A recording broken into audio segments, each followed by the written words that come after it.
Yes, we are live. Welcome everyone. So this is Yogi Speak session number 18. So we are coming back again after a week. So welcome back, Virji. So you can, if you want to start with a short intro to where you were, just for the audience.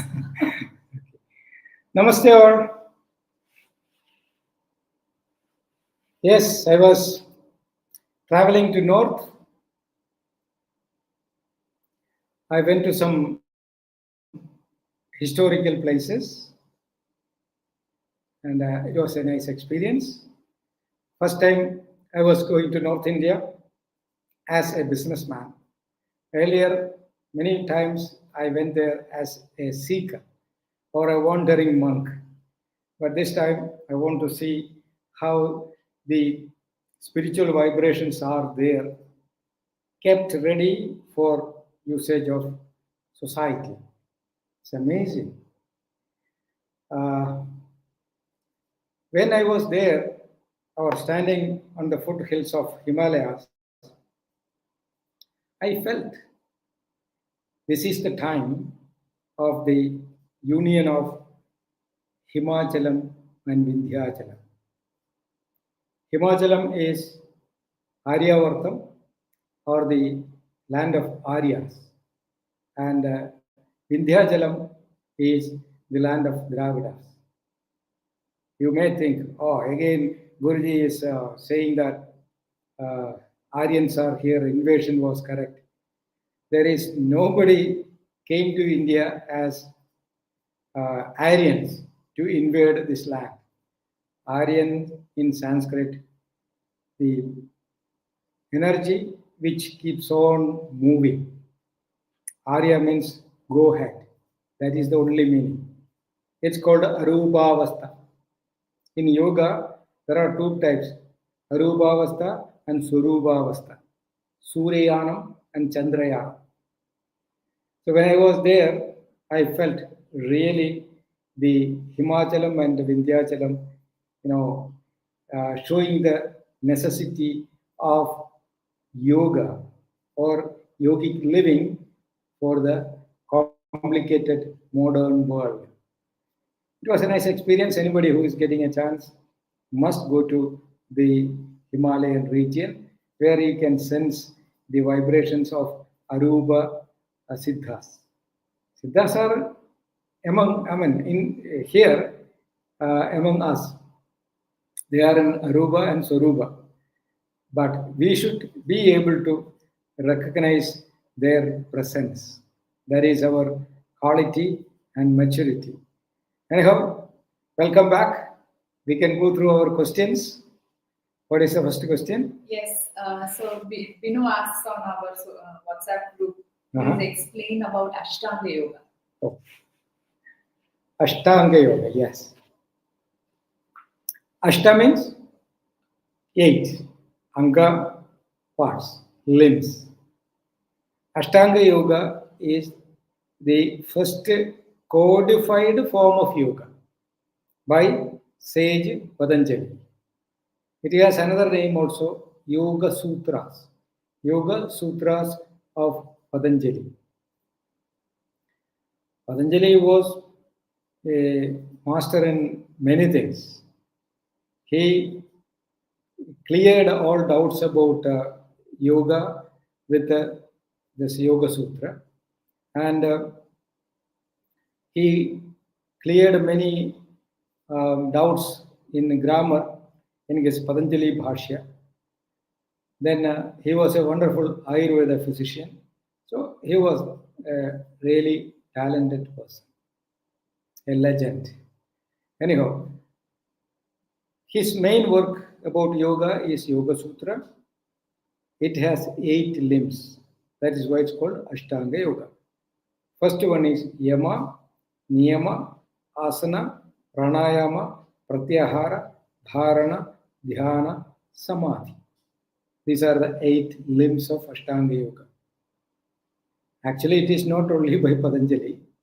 Also, it is designed and taught to the whole world by countless masters.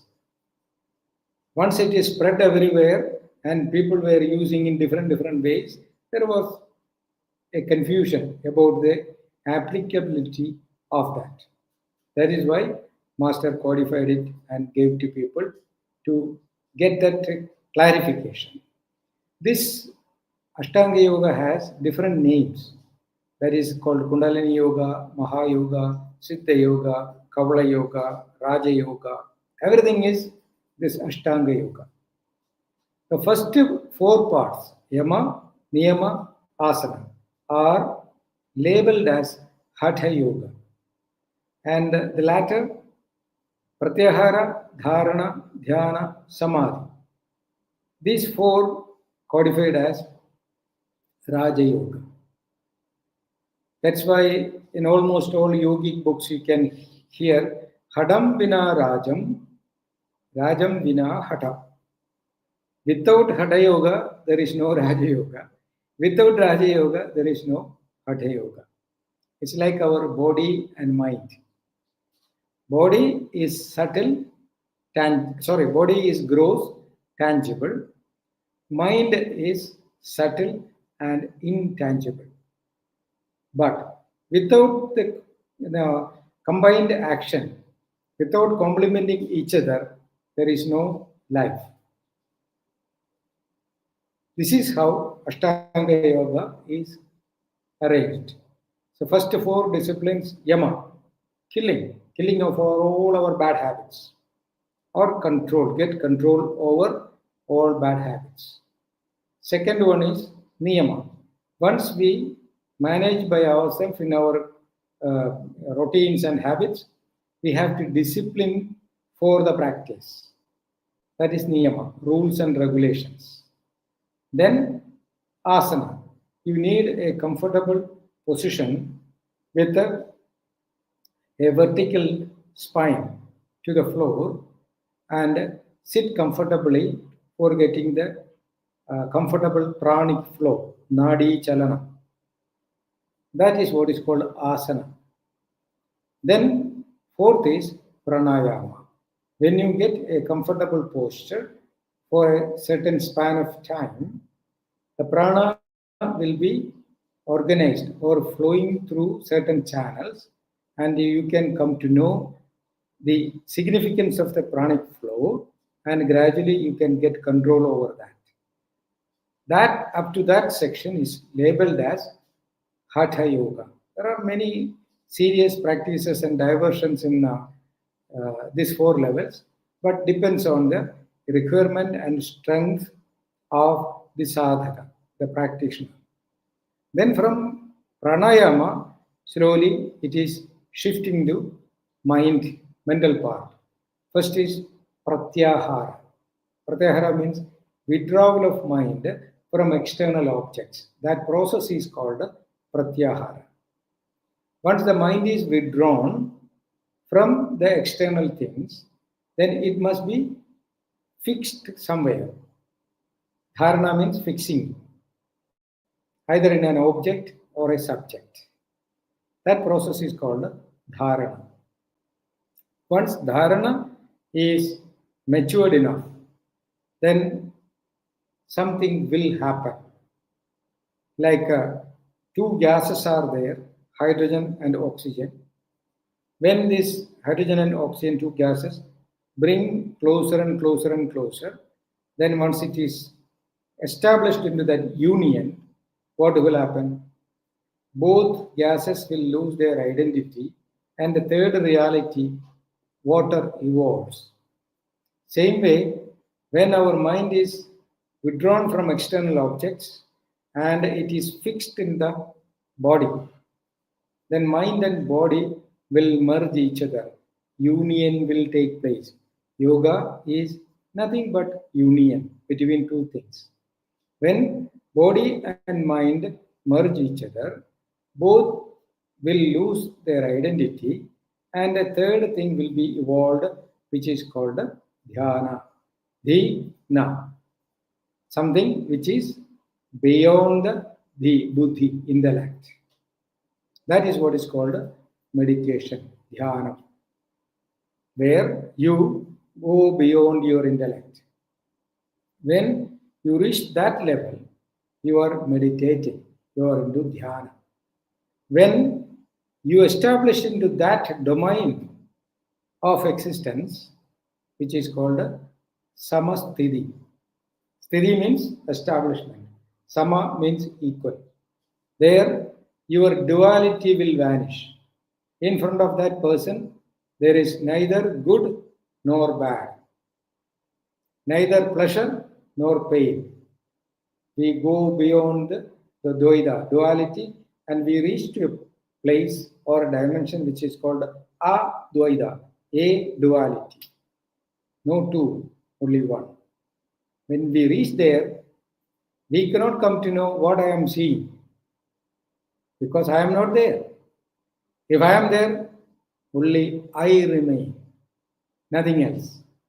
That is beyond explanation. That is what is called a samasthiti or samadhi. Then, when you reach that level, a person who is managing his mind into samavastha is called swami. A person who is, enjoying that state of mind is called swa-atma-rami. Everything is connected to swam. Swam means the soul, spirit. So this is Ashtanga Yoga, and technical fundamental explanation is this. And if you want to separate it, Hatha Yoga and Raja Yoga, and practice different ways, there are many deviations and even different schools of thoughts based on Hatha Yoga and Raja Yoga. But technically, both are connected to say Ashtanga Yoga by sage Patanjali. Thank you, Guruji. So, next question, could you please tell us about Korean photography and the significance of it? We haven't informed here in the Yogi Speaks. So, this is our new addition here in Intimacy, Ayurvedic Healing Village. So, let's hear it from Guruji. Okay.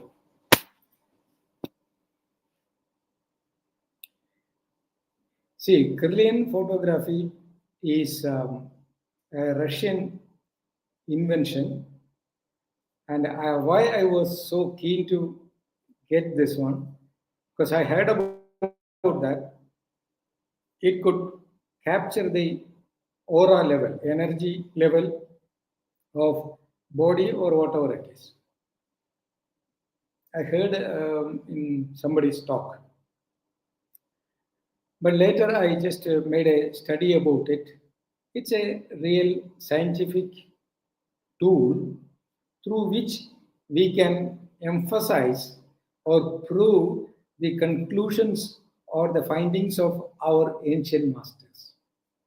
They very clearly stated in almost all texts Jiva. Jiva is the sign of life. And sign of life is a subtle light. Chaitanya. If there is no Chaitanya, that substance or body is dead.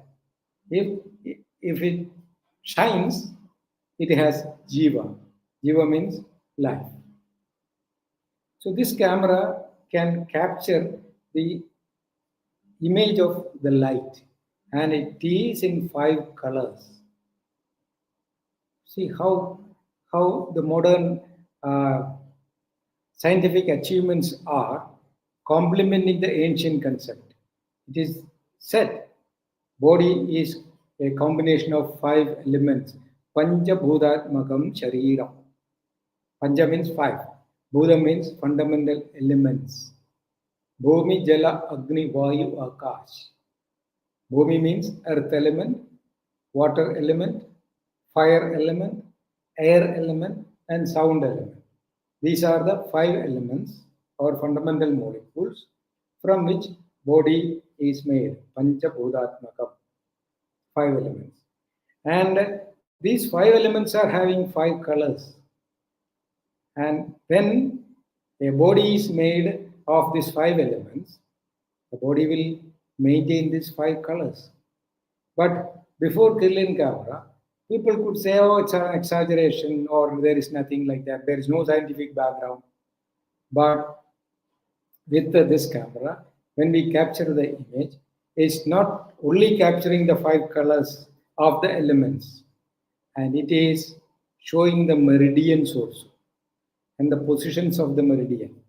In Ayurveda, there is a technical term called Vaigunya. Vaigunya means it's like a misplacement.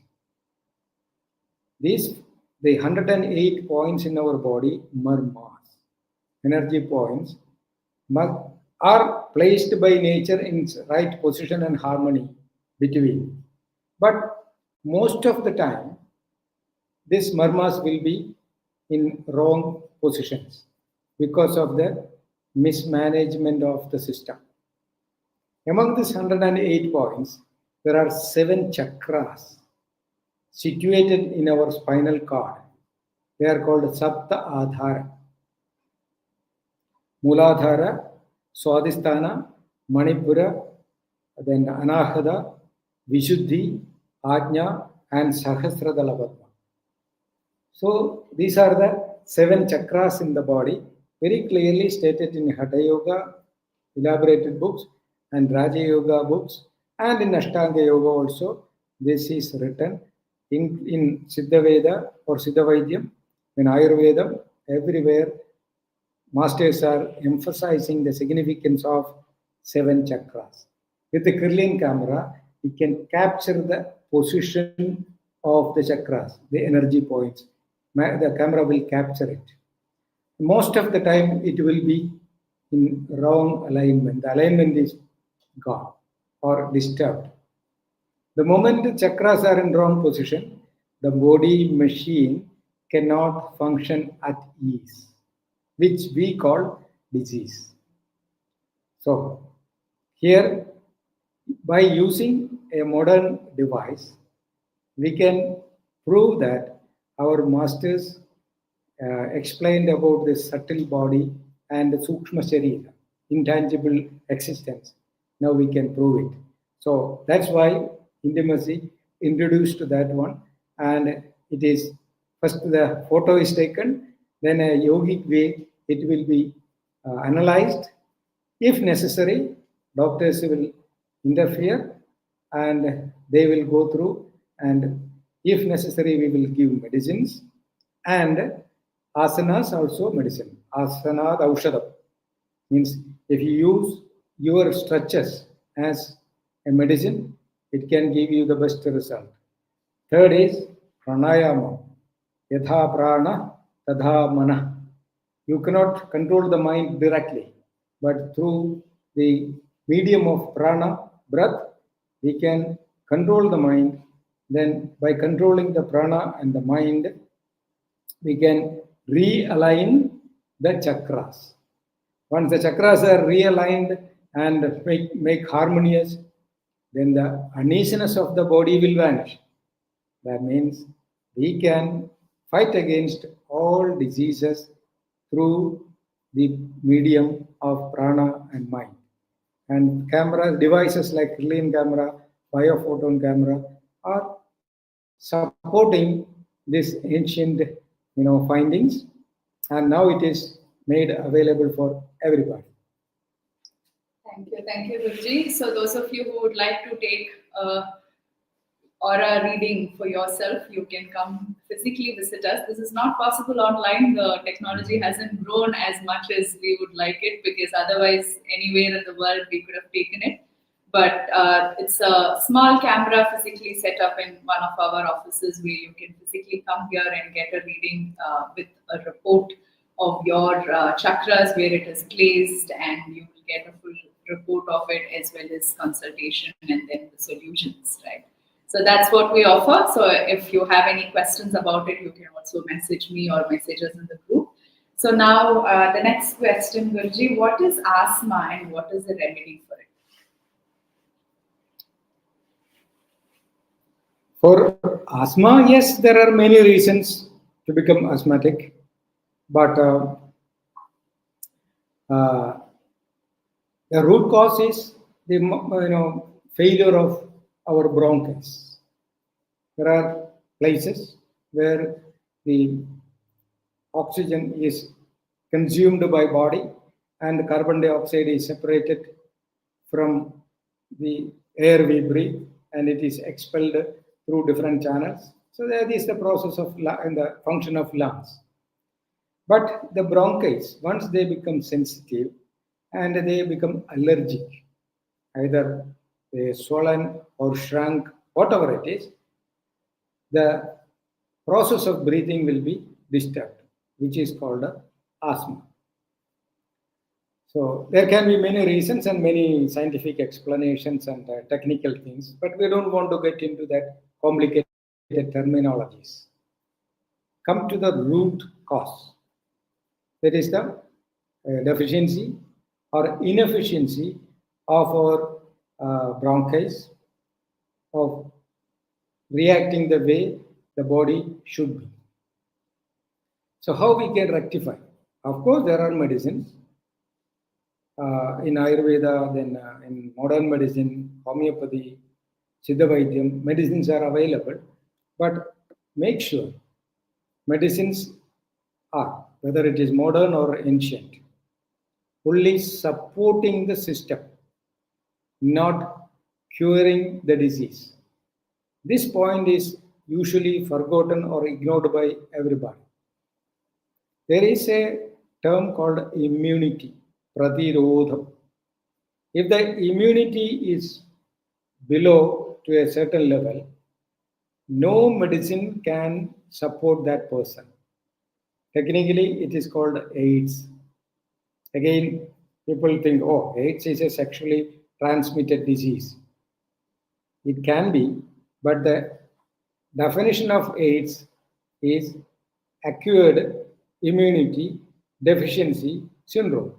There are debates going on everywhere regarding the virus and not virus or whatever it is. That is none of our business. The question is, what is AIDS? Acquired immunity. There must be an acquired level of immunity. If it is deficient, if you don't have the adequate immunity, you are vulnerable to all diseases. Even a small cold can put you down. So here, whether it is asthma or arthritis or any other disease, we have to focus more on immunity. Once the immunity is adequately, taken up, then naturally the uneasiness of the system will vanish. So usually we label everything based on the symptoms. Symptoms can be taken out when we handle the cause.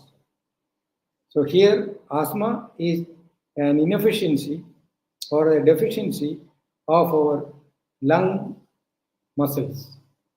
How we can strengthen the muscles? With the support of medicines, we can get the relief, but the cure should happen by the body itself. There, as far as my knowledge and experience is concerned, asthma is not a disease which can be cured through medicines.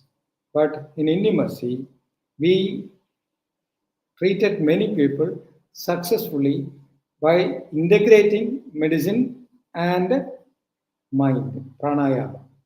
When we apply proper pranayama as medicines and meditation as medicine, along with that, Ayurveda medicine or allopathy medicine, whatever is accurately measured and diagnosed, when we apply this, we are getting 100% result. That means no disease is beyond control when we get the adequate immunity. It's a logical thinking. If the immunity is low, you are getting disease. Then rise the immunity, then the disease is gone. Simple logic. Not only for asthma, this technique is being applied to all diseases. This is what we have to tell. Again, asthma is not a complicated thing, but if it is taken attended properly, it can be cured very easy. Thank you, Guruji. So the next question is, how can we free ourselves from inner conversation, from the mind, the thoughts of the mind, and how we get persuaded in all directions. So how can we get freedom from it? One second question. How? How can we free ourselves from inner conversations, the Ah. thoughts? Actually, inner conversation is a good sign of introspection. But whatever it is, happening beyond the control will be a disturbance. Like being friends with many people, it's good. But some people are finding difficulty to control themselves, and friends will take over their privacy. That is wrong. Some people are very broad, they want to do the service, and they will forget about their responsibilities and they will be engaged in serving the society. That also a problem. So, whatever it is, beyond control is a roga. There are three technical terms in our life: yoga, bhoga, and roga. Yoga is like fully aware of everything. So the mind is connected to the cosmic design, which is called destiny. That is a yogic life. Bhoga is just engaging ourselves into all material commitments or activities. And we don't know why we are doing that. We are hungry, we are eating. And we are sleepy, we are sleeping. So we go through the instructions or go by the instructions of nature. It's called bhoga. And when we go through our own disciplines and our own actions, and every time we put ourselves into troubles and pains, that is what is called roga vastha, roga. So either you can be a yogi or a bhogi or a rogi. Now, introspection is the pathway towards yoga from bhoga. So your mind is healthy and you can listen within yourself. So when you listen your own thoughts, that's a good way to become aware of the function of your mind and body. But that's a bogic level, means you are into action. But if that is giving you a problem or a pain, a complication, then you are slipping into yoga level. So from boga, instead of going to yoga, you are falling into yoga. How you can manage it? This introspection can be used as a step for meditation. If you learn proper Nadi Shuddhi Pranayama mixed with this Anuloma Viloma with internal retention Antakumbhaga and Baki Kumbhaga. If you practice in a regular basis, this introspection will be under your control, then your inner observation will gain strength. Through that, you can go to the depth of your mind and you can become a yogi. Otherwise, if you are not doing it properly, it will start irritating you, upsetting you. Then you may fall into yogic level, diseased level. Thank you. Thank you so much, Guruji. So that's the end of today's session. Victoria ma'am, we couldn't get to your question. We'll take that as the first question for our Friday session. Thank you so much for everyone sending your questions. Please do send us all questions you have, and we'll get back to you on Friday, October 31st. So same time, 10:30 a.m. Thank you so much. See you next time. Thank you.